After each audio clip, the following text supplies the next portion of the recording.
குல தெய்வம் என்ன அப்படிங்கிறது எனக்கு தெரியல அப்படின்னு நினைக்கிறீங்களா?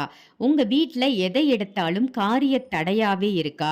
எந்த ஒரு நல்ல காரியமும் நடக்கல. அமானுஷ்யமான விஷயங்கள் இருக்கா மாதிரி எனக்கு ஒரு ஃபீல் ஆகுது அப்படின்னு நீங்க நினைக்கிறீங்களா? இந்த மாரி விஷயங்களுக்கு அருள்வாக்குல நிச்சய தீர்வு இருக்கு. திருமண தடை, புத்திர பாக்கிய தடை, வேற எந்த காரிய தடையாக இருந்தாலும், பில்லி, சூன்யம், ஏவல் இந்த மாதிரியான அமானுஷ்ய பிரச்சனைகள் இருந்தாலும் அருள்வாக்கின் மூலம் நிச்சயமாக தீர்வு காணலாம். 20/11/2020 வியாழக்கிழமை நாளைய தினம் அம்மா அருள்வாக்கு பார்க்குறாங்க.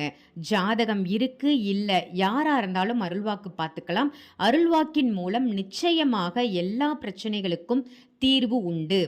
நம்மளுடைய தான் தோன்றி சாய்பாபா ஆலயம் புவனேஸ்வரி கஷேத்திரத்தில் இருக்கக்கூடிய காளி மாதாஜி அம்மா அவர்கள் நாளைக்கு அருள்வாக்கு பார்க்குறாங்க. உங்களுக்கு அருள்வாக்கு பார்க்கணுன்னா வீடியோவில் தெரிகிற நம்பருக்கு கால் பண்ணி உங்கள் அப்பாயின்மெண்ட்டை உடனே புக் பண்ணிக்கோங்க. ஆன்லைன் கன்சல்டேஷன் மட்டும்தான். ஆன்லைனில் மட்டும் நீங்கள் அருள்வாக்கு தாராளமாக நாளைக்கு பார்த்துக்கலாம்.